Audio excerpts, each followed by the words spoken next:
Hello everyone, welcome back for some more thrift store finds. If you missed yesterday's video, we found tons of great VHS and DVDs. And this morning, we have something very different, a whole bunch of books on collectibles and lots of retro stuff, as you'll see here. And really cool because I was out doing an errand this morning. I thought it was going to take 2 or 3 hours.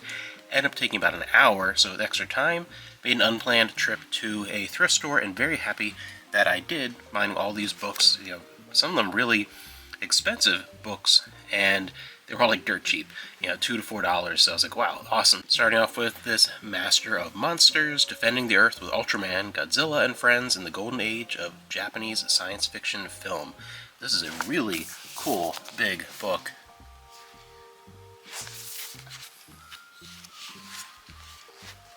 Lots of fantastic imagery.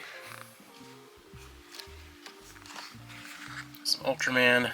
Ultraman's pretty cool. I like the original series, and Godzilla. I mean, this is really interesting behind-the-scenes stuff, all kinds of information.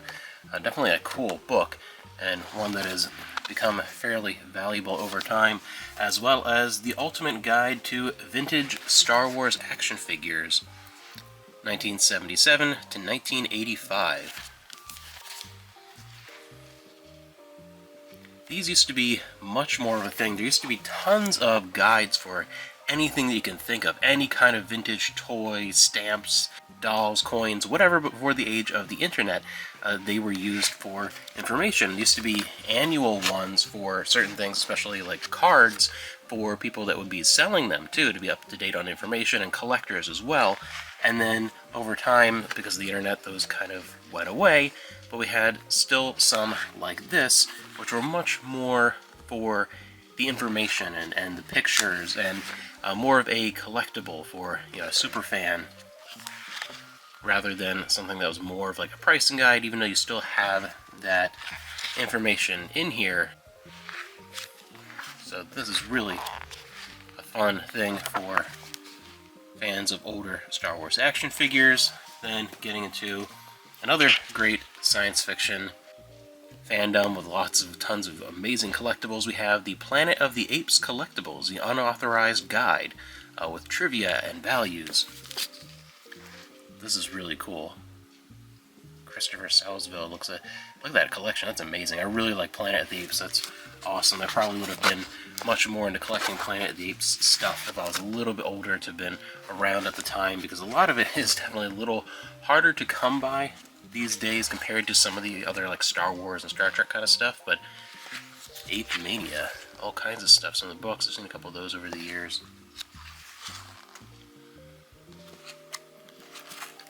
Very, very cool. And then two that we will be seeing eventually a much longer dedicated video on the Star Trek channel, because I found two that I'll be hanging on to. We have a Trekker's Guide to Collectibles. This is amazing. One of my childhood toys right on the cover there. That Enterprise D, I remember pulling that out, the little figures, and that was one of my favorites.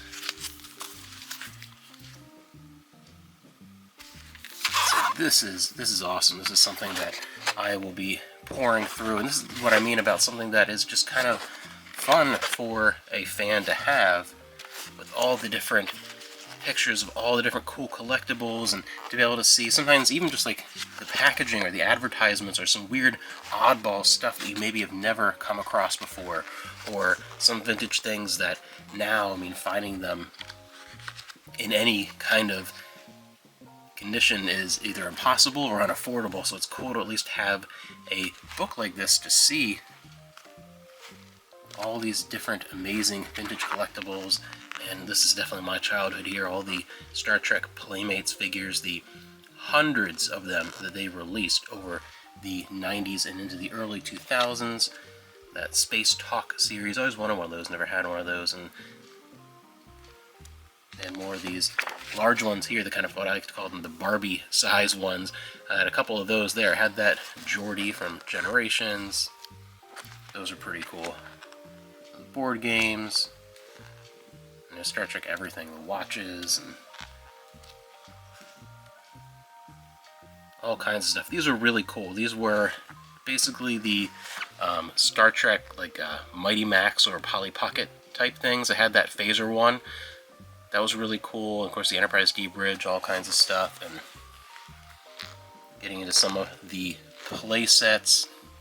This is just awesome. I'll be taking a look at that, as well as we have, that's an older one, we have another edition here, the Star Trek The Collectibles guide. It's a different guide to collecting Star Trek. Vintage clothing, buttons. This is awesome. So that was already just fantastic because, I mean, some of those are they're just fun to look through. They're amazing, and they're surprisingly valuable, some of those. I found a couple other things as well with the books. Balefire, which is a omnibus collection of a handful of, I think, YA fiction books. A Chalice of Wind, A Circle of Ashes, A Feather of Stone, and A Necklace of Water. As well as, I never knew they made for City of Heroes. Never knew they had some standalone books, so that's pretty cool. And on DVD, the Frank Capra collection. This is a cool box set that I have in our own collection, so I know that it's really cool with this booklet and decent quality copies of the movies. And has American Madness, It Happened One Night, one of my all-time favorites. Mr. Deeds Goes to Town, You Can't Take It With You, and Mr. Smith Goes to Washington. So really nice DVD set. And then one Blu-ray set, the complete series of Samurai Jack on Blu-ray. This nice box set of all 5 seasons of the original run of the show. So that was a nice find as well. Very happy that I happened to make it out this morning and make that unexpected stop, because, man, I would have missed out on all this greatness. And again, if you haven't caught up, make sure you check out the last video for tons of great VHS finds, some cool sealed Disney Channel movies on VHS, a bunch more DVDs, and I will be going back out, so you'll see me before the end of the week with some even more thrift store finds, so look forward to that.